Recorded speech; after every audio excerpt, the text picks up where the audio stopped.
there's an event to honor our veterans, those that were injured during battle. Remember last year the Duke of Sussex visited Nigeria with his wife.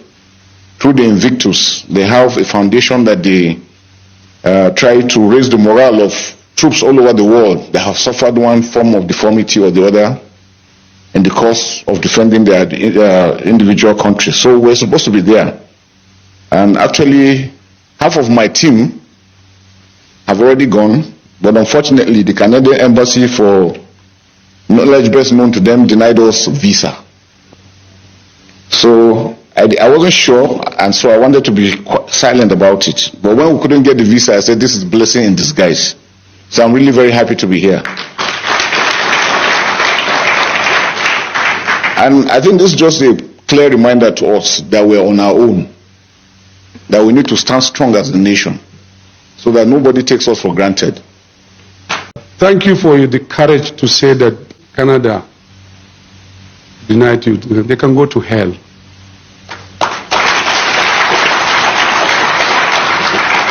Even though it's painful, it's disrespectful, but we are people. We are strong. And I agree with you. We have to fix our country. We have to do it well. Yes, this disrespect is too much. So, yet is another reason why we work hard to make Nigeria work and be respected. With the CDS. This gentleman, officer and general, does not cease to amaze me. Because he did not only accept to come here, but he did so in writing. He acknowledged, and he did so in writing. He's a great team player. In all my years in service, I've never seen a team player like General Musa. Thank you very much. Thank you for all you do. And I'll tell you a story about the former US President, George Bush. He had gone to campaign in Florida for a second term, and a 10-year-old girl walked up to him and said, when I grow up, I want to be a president just like you. But she said, at this moment, tell me what a 10-year-old can do to help your administration. And President Bush said, anytime you see an American in uniform, say thank you to him. Because every day they lay down their lives for us. General Musa, please say thank you to our troops for laying down their lives for us. But as much as I like General Musa, he underrated me. You know, I have spent 35 years in this job. But for political appointment, I should be on my way out by April. And all I've learned is covertness, how to do things covertly. So, General Musa, you made a mistake with me. When we invited you for this program to be the chairman, you now decided to go and apply for Canadian visa. So we covertly made sure we denied you.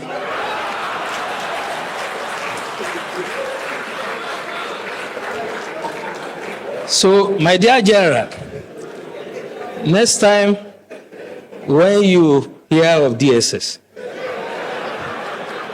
and under a leadership like mine, who has swag in doing the job, don't underrate us. So when you leave here, you can see me, you get your Canadians. We wanted you to be here, so you couldn't have been in Vancouver. Speaking seriously about the practical approach to mobilizing to curb insecurity. I'll share experience with you when I was state director in Bauchi. Most of you will remember an incident in Azari. A group of terrorists, the Boko Haram, then had invaded Azari. They were shooting in an attempt to kidnap, and the community chased them. They killed some members of the community, but the community members killed all of them. The last guy, Khalid, climbed onto a tree and was firing.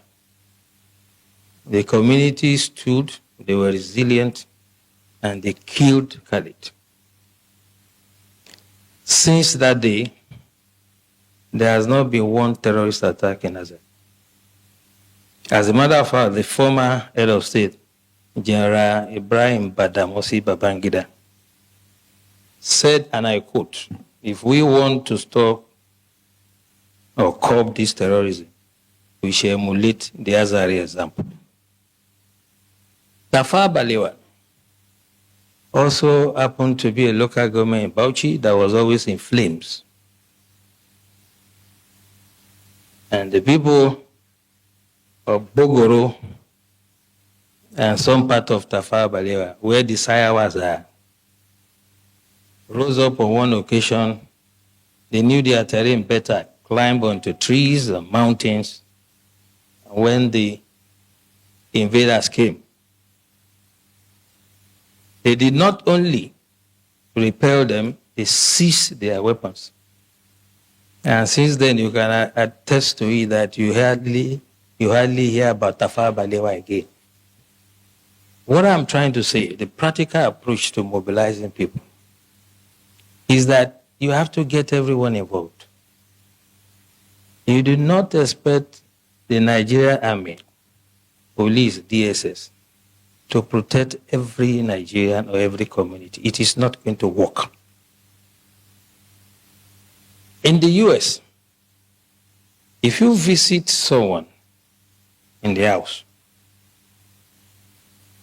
you will be shocked that when the guy hears a police siren, he will just pull his drawer, bring out his gun and keep it. So one of my hosts did that, and I asked him, "Why are you putting gun here?" He said, "Well, if they are chasing someone and he enters my house, I'll shoot him first." And that is the layer we have to start thinking about. How can you create first line of defense? The military, police, and other security agencies are to deal with the bigger ones, the organized ones. But it is impossible for us to deploy it to every community in the country. It is unimaginable that any security agencies that has the resources to do it. So as we live here, we all belong to one community or the other. What we have to start experimenting is how we can make the community to prepare first, if the first line of defense for us. General Wahab said it clearly. And for me, there are 3 takeaways from his lecture. By the way, the general and I were guest speaker at one program in our office, so I'm not surprised at his dexterity. He has developed some sort of expertise in what he does. But 3 things for me. He asked us a question. What is our own culture? Our culture is communal. We do things together. Festival together. Ceremonies together. Wedding ceremony, whatever. So why can't we fight some miscreants, some charlatans among us together? The community should say, "You cannot come here. This is what Tafawa Balewa has done. If you go to that community to attack them, you'll be sorry for yourself." I challenge anybody to try it. And this is the way we have to do. We have to allow some level of armament for the communities, and they can serve as the first line of defense. Second takeaway from what the general said. Whole society approach is not the first time we are hearing. But what I'm saying, the way to do it is when we live here, those of us who have some influence, the elites in society, discuss with your communities, come to us, get some sort of approval and guidance, and then we can stop these criminals. You can imagine you call sector, let's say sector 4 or whatever, sector of the army, to come to this community if there's an attack. Before they even arrive there, if they attack another community, what happens? This is what we should take away from here.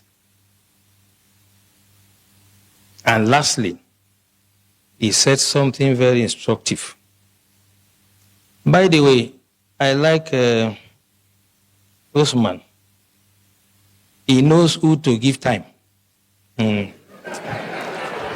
Have you seen him around here? He has advised himself.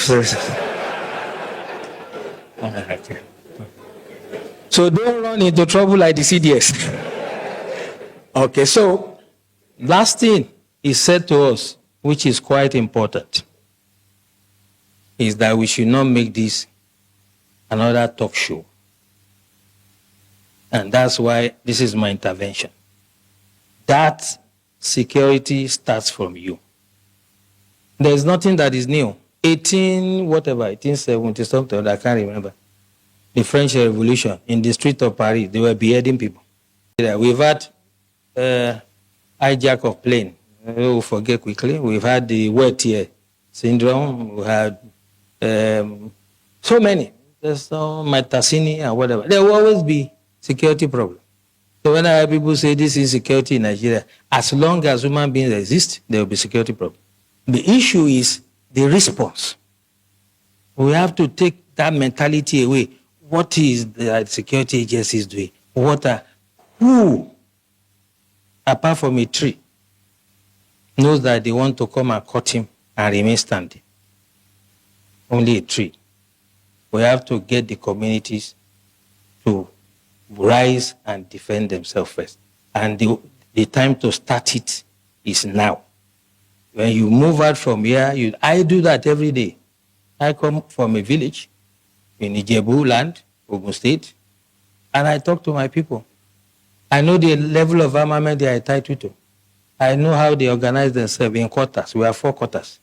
I am using my expertise to guide them. You cannot wait for the military to come and do everything.